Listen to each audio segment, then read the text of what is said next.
I've been selling for 1 year straight for my business, and this will help you sell drastically more. If you're a personal trainer, if you're a health coach, or even a coach of some sort, this is the number one, yes, number one piece of advice that I give to you if you are selling something. If it's your own business, it's for another business, whatever. Number one piece of advice. What is that number one piece of advice?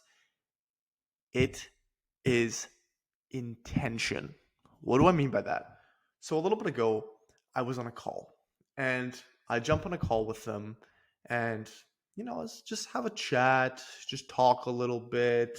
And then we talked for a bit and then I got to the end of the call. I was like, yeah, so how do you guys think about this? And then obviously they gave me objections. I'm going to think about it. I'm going to talk to this person. I'm going to talk to that person.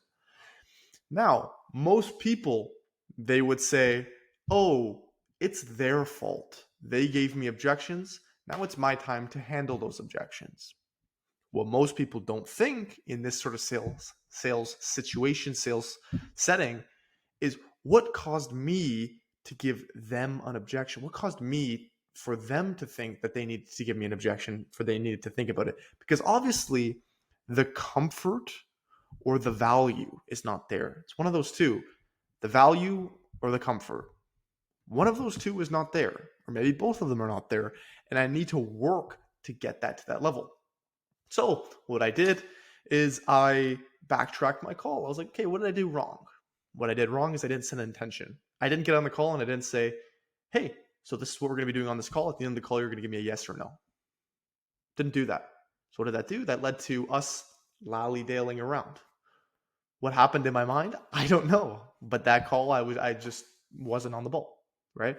So this applies to every selling situation. Every selling situation, you have to know what you are doing this for. There is an intention behind everything, right? When you are talking to someone, just set your intention. Okay. I just want to get that point across. When I mean set your intention, I'm going to specify a little bit more because there's ways to specify your intention on a macro and a micro scale when you're selling. Um, when I mean setting your intention, what I would do is when you're talking to someone on a selling call, consultation, whatever, people know that they're coming to a consultation. They know that you're probably going to try to sign them up for something. But obviously there's an interest on their behalf, so they're kind of comfortable with it. It's like a girl coming over to your house, and she knows that like she's interested in you, like dating wise. She wouldn't come over to your house if she wasn't interested in you, romantically. So there's demand on the prospect side, and what you're doing is you're just tapping into that. So it's quite simple, and you're just setting your intention. How I would set my intention is awesome. So are you ready to jump into it? Get their permission. Yes, I'm ready to jump into it. Great. Then you get into your setting the kind of underway of the intention part. You say, okay, awesome. So how these calls usually go is I want to ask you a few questions, get to know your business, get to know all about you, and ultimately see if I can even help you in the first place. What does that do? That takes pressure off their shoulders. And if you feel like this would be a right fit, at the end of the call, I would like you to give me a yes or a no, and then from there we can talk next steps. Does that sound fair? Yes. Awesome. Then you get into it. That is the most important part of your selling situation, of your sales, whatever you want to label it as. Why? Because that initial setting, that initial condition sets the way for the remainder. Let me give you an example. When things grow exponentially, if you look at an exponential graph, things are dictated by the initial amount that the exponential graph, the exponential number, monetary value, whatever you want to label it as, is growing by. That's why people say to invest early, because the exponentialness per se will you'll reach that point quicker. You'll get more quicker. So referring back, when you start with bad initial conditions, it's going to be harder to scale your exponential graph. Just think in terms of initial conditions, right? So when you start strong and you set a good intention, you're starting high. So when you actually start with that initial condition being, leveraged, then it's easier to gain rapport and it's easier to ultimately kind of close that sale and get them to give you a yes or give you a no. It's as simple as that, right?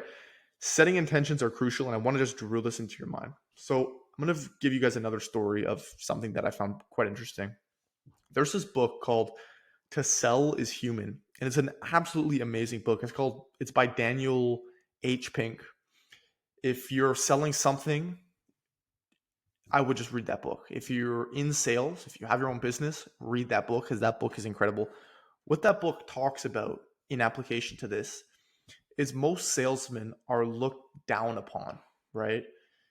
They did this study, and in this study, they asked people, what are the common phrases and adjectives that you would give to a salesman?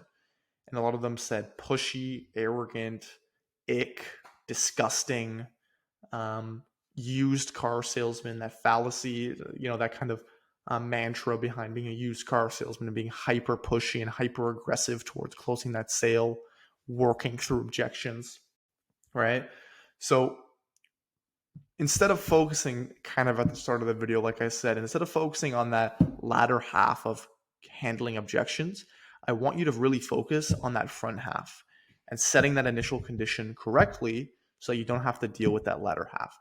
That's all you're doing. You're setting intentions correctly, right? When you get on that call, tell them why you're on that call. Tell them why they're on that call.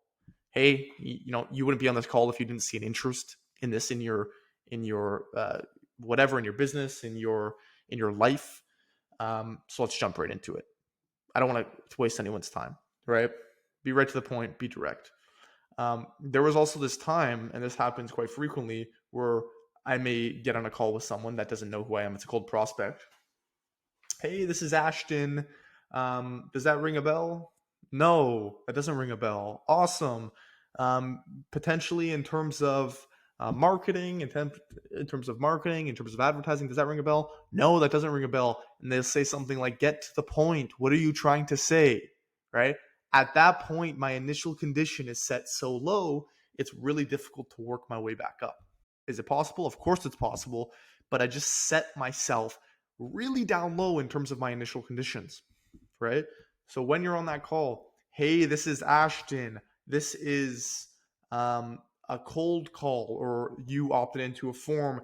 This is usually how these calls go, or this is Ashton. I have something to pitch to your company.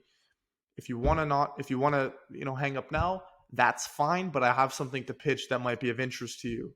Do you want to talk? Cool. Conditions, setting those initially to let it run. How would you feel if you were in a relationship with a girl and there were no initial agreement, right? She was able to do anything she wanted with anybody she wanted. She was able to go party for 2 weeks in Spain. How would that make you feel? Not the best, right? But if you had some sort of initial conditions where you were like some sort of agreement, some sort of intention, hey, I really like you. You really like me. I don't really feel comfortable with you partying, right? Things like this, setting this intention of how you want the relationship to foster will ultimately form the basin for how the relationship actually functions, right? So setting that initial is crucial. That is exactly what you need in your business. If you enjoyed this video, please leave a thumbs up. Please leave a comment if you enjoyed. I'm going to be making a lot more sales content because I actually really enjoy sales and psychology and persuasion. And I'm actually really good at it. So I've closed quite a bit in sales. So if you want any sales advice, if you want me to make a video, you can leave a comment down below and I can address anything that you may have. Thank you.